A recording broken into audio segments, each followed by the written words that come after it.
tausiah Ustadz Somad di Pondok Pesantren Darul Azhar.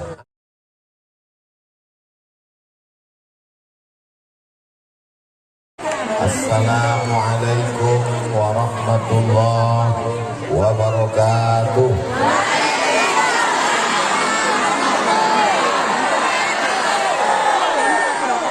Anak raja pergi menyelam mencari manikam.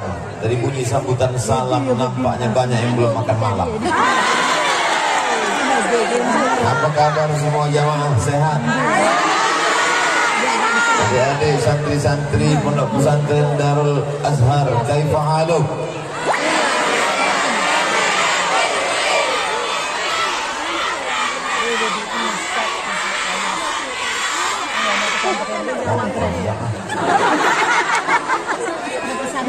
Kalau tuan pergi ke Makkah, jangan lupa rambut dikepang. Sudah lama berceramah, baru inilah salam yang paling panjang. Apapun yang terjadi, kita ucapkan alhamdulillah rabbil alamin. Hembusan nafas, tetes darah yang dicuci buah pinggang, kedipan mata, bisikan telinga, lintasan hati, detak jantung, ayunan tangan, gerak langkah kaki. Semua nikmat Allah itu tak dapat kita hitung. Kita hanya disuruh mensyukurinya dengan lisan alhamdulillahirabbil alamin. Kita berterima kasih kepada Dia yang sudah mengajarkan kita Allah, mengajarkan kita Al-Quran, mengajarkan kita akhlak, mengajarkan kita akidah. Maka kita ucapkan sholawat untuknya. Allahumma sholli ala sayyidina Muhammad wa ala alihi wa sahbihi wa barik wa sallim. Mudah-mudahan kita diakui sebagai umat Nabi Muhammad sallallahu alaihi wasallam, masuk surga bersama Nabi Muhammad sallallahu alaihi wasallam, mendapatkan keringanan karena mendapatkan syafaat Rasulullah sallallahu alaihi wasallam. Anak cucu kita sampai hari kiamat mengucapkan la ilaha illallah Muhammadur Rasulullah sallallahu alaihi wasallam. Laisa minna, tidak diakui sebagai umat Nabi man lam yarham saghirana, kalau tidak sayang kepada anak-anak, walam ya'rif syarafa kabirina, tidak hormat kepada orang-orang tua. Yang sama-sama kita hormati mudir Ma'had Darul Azhar beserta para majelis guru yang tak dapat saya sebutkan satu persatu. Yang sama-sama kita hormati yang hadir bersama kita pada malam hari ini, anggota DPD RI, Dewan Perwakilan Daerah Republik Indonesia dari Nangro Aceh Darussalam, Al-Mukarram Ustadz Muhammad Fadil Rahmi. Yang belum kenal mungkin ingin melihat Ustadz Fadil, mohon berdiri Ustadz Fadil. Masya Allah, ini Ustadz Fadil Rahmi. Hadir juga bersama kita pada malam hari ini Forum Dakwah Perbatasan. Mereka di tengah kesibukannya ada Pak Dokter, ada Ustadz, ada alim ulama, menggabungkan diri dari Banda Aceh jauh-jauh datang kemari menyampaikan dakwah Islam sampai ke perbatasan. Di tempat minimnya dai, di tempat ceramah penceramah Ustadz tak datang, saya dibawa kemari oleh saudara-saudara kita dari Forum Dakwah Perbatasan. Mudah-mudahan dipanjangkan umur, disehatkan badan. Hadir juga bersama kita pada malam hari ini kakak-kakak kelas saya, adik-adik kelas saya yang tergabung dalam Ikatan Alumni Timur Tengah. Dari mulai alumni Yaman sampai alumni Maroko, alumni Al-Azhar Kairo, semuanya tergabung di sana. Mudah-mudahan anak-anak kita pun bisa nanti menuntut ilmu ke Yaman, dari Mustafa ke Al-Ahqaf, ke Zaitunah Tunisia, ke Karawin Maroko, ke Darul Hadis, ke Makkah Ummul Qura, ke Al-Madinah Al-Munawwarah. Mereka akan pulang ke Nangro Aceh Darussalam, negara kesatuan Republik Indonesia, untuk berdakwah, mengajak orang ke jalan Allah, mensyiarkan la ilaha illallah Muhammadur Rasulullah. Jamaah yang dimuliakan Allah Subhanahu wa taala, begitu sampai tadi di Ma'had Pesantren Darul Azhar. Dar artinya rumah. Al-Azhar universitas yang tertua umurnya lebih 1000 tahun. Didirikan oleh seorang bernama Panglima Perang Jauhar As-Siqili. Siqili dari Sisilia, Eropa, yang sekarang disebut dengan Spanyol. Lalu pada masa Sultan Salahuddin Al-Ayyubi dirubah dari akidah Syiah menjadi Ahlus Sunnah wal Jamaah yang umurnya lebih 1000 tahun. Maka Abuya kita rahimahullah beserta para muassis, para guru mengambil barokah Al-Azhar, dibuatlah nama Darul Azhar, rumahnya orang-orang Al-Azhar, rumahnya pencinta Al-Azhar, rumahnya pencinta ilmu agama. Mudah-mudahan anak-anak, adik-adik, santri-santri nanti tamat dengan nilai terbaik memperjuangkan agama Allah Subhanahu wa taala. Begitu sampai tadi kami dibawa berziarah ke Abuya. Untuk Abuya yang sudah mendahului kita, Al-Fatihah. A'udzubillahi minasyaitonirrajim. Bismillahirrahmanirrahim. Alhamdulillahirabbil alamin. Arrahmanirrahim. Maliki yaumiddin. Iyyaka na'budu wa iyyaka nasta'in. Ihdinas siratal mustaqim, siratal ladzina an'amta 'alaihim ghairil maghdubi 'alaihim waladdallin. Amin. Allahumma ighfir lahu warhamhu wa'afihi wa'fu 'anhu wa akrim nuzulahu wa wasi' madkhalahu waqsilhu bil ma'i was salji wal barad wa naqqihi minal khataaya kama yunqqa thawbul abyad minad danas wa abdilhu daran khairan min darihi wa ahlan khairan min ahlihi wa qihi min fitnatil qabri wa 'adzabil nar. Allahumma la tahrimna ajrahu wa la taftinna ba'dahu waghfir lana wa lahu wa li ikhwanina alladhina sabaquna bil iman wa la taj'al fi qulubina ghillan lil ladzina amanu rabbana innaka ra'ufur rahim. Allahumma ij'al ahlahu wa dhurriyyatihi minas salihin was salihat min hamalatil Qur'an min hafizina wal hafizat minal mujahidina fi sabilika bi amwalihim wa anfusihim. Allahumma ijma'na ma'ahu ma'al habibil mustafa fi jannatikal ula ma'an nabiyyin was-siddiqin wasyuhada was-salihin wal malaikatil muqarrabin wal ulama'il 'amilin wal awliya'is salihin wa hasuna ulaika rafiqa. Wa sallallahu ala sayyidina Muhammad wa ala alihi washabbihi wasallam walhamdulillahi rabbil alamin. Harimau mati meninggalkan belang, gajah mati meninggalkan gading, manusia mati meninggalkan kredit. Sekarang manusia gitu. Kalau kita bertamu berumah semuanya, dari mulai kursi, karpet, toples Idul Fitri pun belum lunas. Satu-satunya yang lunas di rumah itu cuma satu, bini. Itu karena Pak Kua mensyaratkan aku nikahkan engkau dengan anakku dengan mahar sebentuk cincin emas tunai. Andai boleh kredit, bini itu pun kredit juga. Tapi Abuya, masya Allah, tabarakallah, apa yang dia tinggalkan?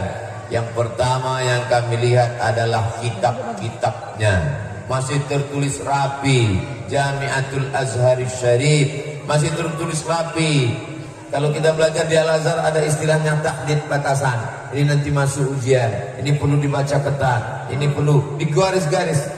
Ustadz Fadil Rahmi mengambil kitab diktat beliau dari mulai kitab fikih, usul fikih, qawaidul fikih, tafsir, ayat ahkam, rapi tersusun.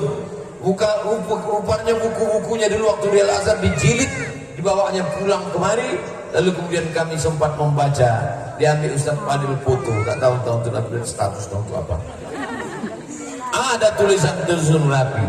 Jadi setelah melihat itu saya terpikir, saya mengajak adik-adik malam ini, walaupun Al-Fakir Abdul Somad tausiahnya di Aceh Tenggara, di Pondok Pesantren Darul Azhar, tapi kajian kita malam ini juga ditonton oleh adik-adik kita yang sedang belajar di Kairo, di Sudan, di Yaman. Adik-adikku sekalian, simpan buku-buku kalian, bawa pulang, karena itu akan menjadi warisan dibaca oleh anak cucu sampai hari kiamat, insyaallah.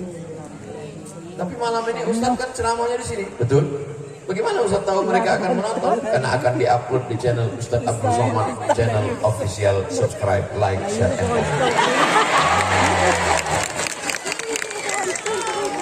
Al-ilmu sayyidun. Ilmu itu seperti binatang buruan. Kalau kita memburu kijang, kalau kita memburu rusa, setelah dapat kita ikat atau kita lepaskan? Kita ikat. Qayyid suyudaka bil hibalil wasiqati. Ikatlah binatang buruanmu dengan ikatan yang kuat. Almarhum mengikat ilmunya, bukunya dijilid, ditulis rapi, digaris mana yang penting dan tak penting, dibawa pulang setelah meninggal dunia. Di ruangan tempat makan, di kamar, di ruang tamu adalah kitab. Ini menjadi pelajaran buat kita semua. Kadang kita bertamu ke rumah orang, yang ada dipajang di ruang tamunya ada jeruk, ada semangka, ada salak, semuanya kaca, keramik, tak bisa dikunyah. Kadang kita bertamu ke rumah orang, yang dipajang di dinding ada gambar bininya waktu belum pakai jilbab. Akhirnya semua orang menengok, cantik kali bini gue ya. Apa kata kawan? Gatal kali dong. Tapi almarhum, masya Allah, tabarakallah, yang dipajang adalah buku. Saya makan, saya tengok di sebelah kiri Tafsir Ibnu Katsir. Di belakang kami saya tengok Aunul Ma'bud, Syarah Sunan Abi Daud. Kitab yang ditinggalkan tak akan busuk, tak akan basi, dan inilah yang akan menjadi amal jariah sampai hari kiamat, insyaallah. Makanya buku-buku kita itu diwakafkan. Siapa-siapa yang datang membaca, walaupun Abdul Somad tidak menjelaskan isi kitab Abuya malam ini, tapi buku-buku itu akan dibaca oleh santri-santri, menjadi pencerahan buat umat. Ada yang tak paham tafsir, dia buka tafsir Imam Abul Fida Ismail Ibnu Katsir. Ada yang tak paham hadis, dia baca kitab Fathul Bari Syarah Sahih Al-Bukhari. Ada yang tak paham sejarah, dia baca kitab Al-Bidayah wan Nihayah, ditulis oleh Imam Abul Fida Ismail Ibnu Katsir. Ada yang tak paham fikih, dia buka kitab yang paling tua, ditulis oleh Imam Muhammad bin Idris Asy-Syafi'i, kitab Al-Ada yang tak mengerti kitab usul fikih, dia buka kitab yang ditulis oleh murid Imam Syafi'i, diambil dari mulut Imam Syafi'i, Imam Rabi Al-Muradi. Ada yang tak paham nahwu sharaf, dia buka kitab dari yang paling kecil paling bawah, ditulis oleh ulama Maroko, Matan Al-Ajurrumiyah. Dibaca syarahnya, dibaca penjelasannya, naik ke tingkat atas yang ditulis dalam kitab Al-Kawakib Ad-Durriyah, naik ke atas Al-Imriti, naik ke atas 1000 bait syair dalam kitab Alfiyah Ibnu Malik. Tak paham baca syarahnya, ditulis dalam kitab Syarah Ibnu Malik, Syarah Ibnu Aqil, yang ditulis untuk menjelaskan bait-bait syair Ibnu Malik. Jadi matilah meninggalkan kredit juga lagi. Mati meninggalkan kitab. Adapun adik-adik sekalian, belajar untuk menulis. Menulislah supaya orang di masa akan datang tahu bahwa kau pernah hidup di masa lalu. Dari mana kita tahu Buya Hamka? Karena dari buku-buku beliau. Dia punya tafsir, namanya Tafsir Al-Azhar. Dari mana kita tahu Imam Syafi'i? Dari kitab-kitab beliau. Karena beliau menulis kitab. Muridnya datang Imam Al-Muzani, datang Imam Rabi Al-Muradi, datang Imam Al-Buwaiti, menuliskan apa yang keluar dari mulut Imam Asy-Syafi'i. Tapi Ustaz Somad, apa ada murid-murid ini yang menuliskan ceramah Ustaz? Insya Allah satu di antara yang banyak ini akan ada yang menulis tausiah Ustaz Somad di Pondok Pesantren Darul Azhar. Amin. Akhirnya buku pun jadi. Datang sekali lagi, mereka minta tanda tangan. Ustaz Somad tolong tanda tangan. Saya minta tangan. Siapa yang menulis? Google Pak Ustaz. Sekarang Google tinggal masukkan suara, keluar tulisan. Jadi tidak ada yang sulit zaman sekarang. Dulu semua santri-santri menulis, sekarang tak perlu menulis. Kenapa? Karena sudah direkam, diupload, ditonton, didengar, lupa, dengar lagi, lupa, dengar lagi, lupa, paket habis. Begitulah mudahnya zaman sekarang. Jadi kalau ada orang mengatakan ini zaman edan Pak Ustaz, zaman sudah mau kiamat Pak Ustaz, ini zaman banyak perbuatan mungkar Pak Ustaz. Memang betul, yang jahat banyak, tapi yang baik juga banyak. Mana buktinya orang baik banyak? Ini yang di depan saya ini semuanya adalah orang baik-baik. Amin. Alhamdulillah Pak Ustaz, saya orang baik. Sejak kapan? Baru malam ini. Jangan pernah berhenti menjadi orang baik. Karena orang jahat mati, orang baik juga mati. Fir'aun mati. Qarun mati. Nabi Musa meninggal. Nabi Muhammad SAW meninggal. Yang baik mati, yang jahat mati. Kecuali orang baik mati, orang jahat tak mati-mati. Kalau gitu lebih baik kita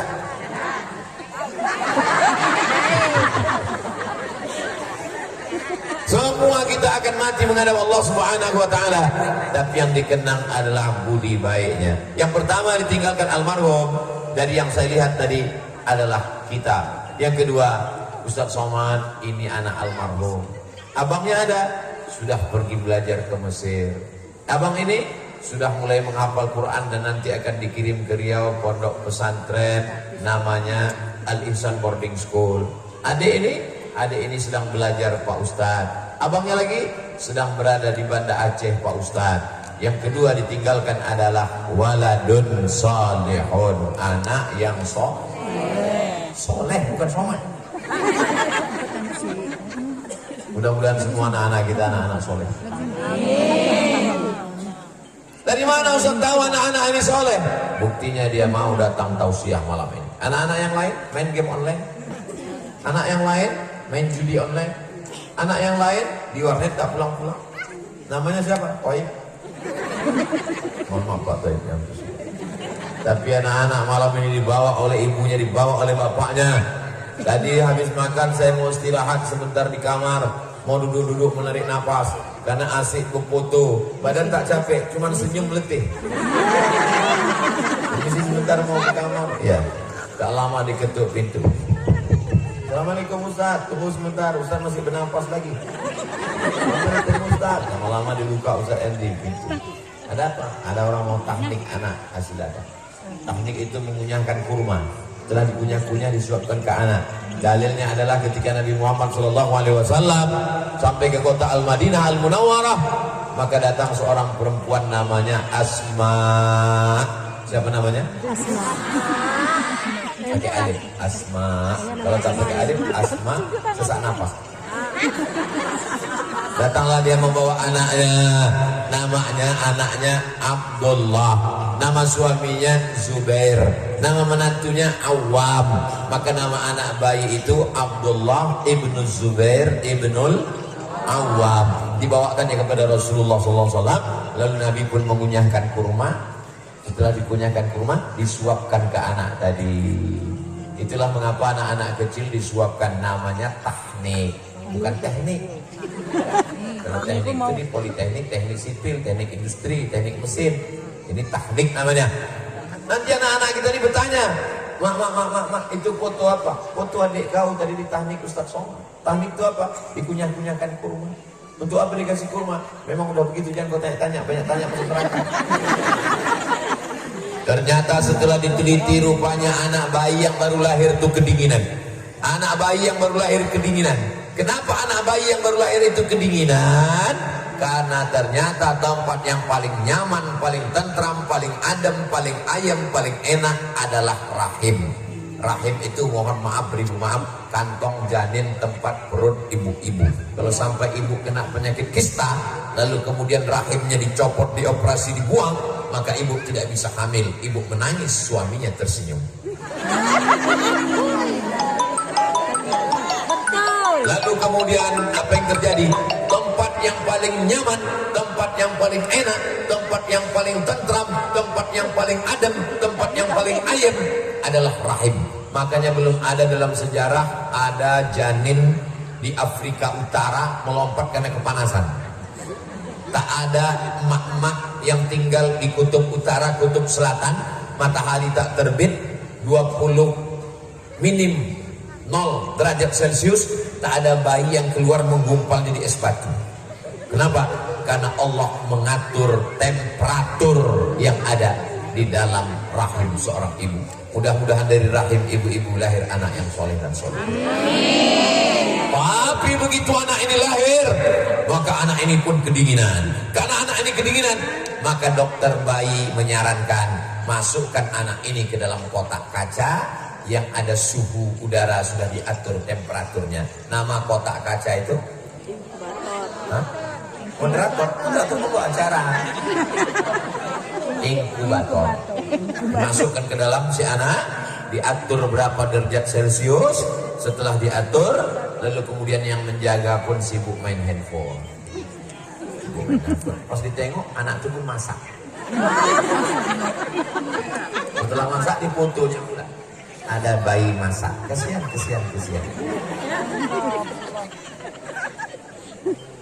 Bagaimana cara memanaskan badan anak? Tak mungkin kita kasih kopi ginseng. Tak mungkin kita kasih bandrek, matilah dia. Setelah diteliti di Mesir, Universitas Ain Shams University, ternyata hikmah mukjizat dari memasukkan air kurma ke mulut bayi adalah air kurma itu manis. Manis itu menghangatkan. Makanya yang manis-manis itu menghangatkan. Tapi orang yang manis tidak selamanya menghangatkan. Menghangatkan tubuh.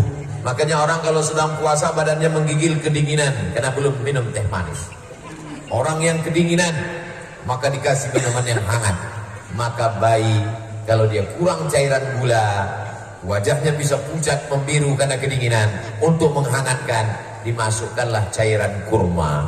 Orang yang belajar Islam dia akan mengerti. Nabi Muhammad tak bisa tulis baca. Nabi Muhammad SAW tidak terdaftar di Fakultas Kedokteran Universitas manapun. Tapi mukjizat ilmiah Al-Quran dan Sunnah Rasulullah SAW menunjukkan bahwa teknik adalah sunnah yang diteruskan sampai hari ini dan dibawa Allah oleh ibu-ibu, anak-anaknya masuk ke kamar Abuya, masuk ke kamar, dibawa bayi-bayi. Saya sangka bayi yang dibawa tadi satu, rupanya panjang. Nanti semua bayi-bayi tadi kita doakan sama-sama menjadi anak-anak yang soleh. Ini belum ditahnik, nanti Kami pun mau. mudah-mudahan menjadi anak-anak yang soleh dan solehah, insyaallah. Amin. Ya Rabbal Alamin. Berapa batasan umur anak di tahnik ini Pak Ustadz? Sebaik-baiknya adalah ketika usia menyusui. Usia menyusui itu berapa? Bagus-bagusnya lagi pas baru lahir. Anda tidak juga paling tidak masih usia menyusui. Dalam Islam menyusukan anak haulaini kamilaini liman arada ayyutimmar radha'ah. Anak disusukan selama 2 tahun. Susukan anak Anda ASI eksklusif 6 bulan lamanya. Padahal menurut Quran dan hadis Nabi 2 tahun. Didiskon sama dinas kesehatan 6 bulan. Iklannya di RRI dulu selalu saya dengar. Kalau anak Anda anak susukan ASI eksklusif, tulangnya akan kuat, tidak terkena osteoporosis, otaknya akan sehat, cepat menangkap pelajaran, dan yang paling penting badannya kebal penyakit karena imunnya kuat. Hubungan emosional dengan ibu dan anak luar biasa. Itulah maka disebut surga di bawah telapak kaki ibu dulu. Sekarang surga karena anak-anak disusukan pakai susu kaleng, akhirnya surga di bawah telapak jemaah yang dimuliakan Allah. Itu tidak ada di Aceh Tenggara. Itu hanya di planet Mars, planet Venus, Pluto, dan planet Sagittarius. Adapun di sini semua anak-anak ini adalah anak-anak yang sehat walafiat karena disusukan ibu dengan air susu ibu, sehat badannya. Sifat anak akan diambil dari ibu, sifat ibu akan turun ke anak. Ibunya yang solehah, berjilbab panjang, suka ke pesantren, pengajian, maka anaknya pun sama. Mana buktinya? Bila maka anak-anak ini tenang menghadiri pengajian. Amin. Pak Ustaz tolong anak saya, Pak Ustaz doakan ini tak tenang lompat di sini. Tenang. Kasih apa? Kasih antimu. Itu kan obat mabuk Pak Ustaz. Kalau dosis mati anak saya nanti Pak Ustaz. Insya Allah didoakan para alim ulama, dilembutkan Allah hatinya, maka turun rahmat, ditenangkan Allah hatinya. Huwallazi anzala sakinata fi qulubil mu'minin. Allah menurunkan ketenangan ke dalam hati orang yang beriman. Abuya tidak hanya mendidik anak yang soleh, anaknya, anak kandungnya, buah hati belayan jiwanya, tapi dia juga mendidik anak-anak di Aceh Tenggara, di Nangro Aceh Darussalam, di Negara Kesatuan Republik Indonesia. Dari mulai ujung pintu gerbang, laki-laki. Setelah itu barulah anak perempuan. Sampai saya mau keluar tadi, mereka masih berdiri juga. Dari mulai saya datang tadi sampai keluar. Begitulah anak-anak ini soleh dan solehah. Anda yang sudah memasukkan anak ke pesantren, alhamdulillah. Yang belum memasukkan anak ke pesantren, insya Allah. Yang sudah demikian hancurnya zaman ini, belum juga dimasukkan anak pesantren, rasakan sendiri.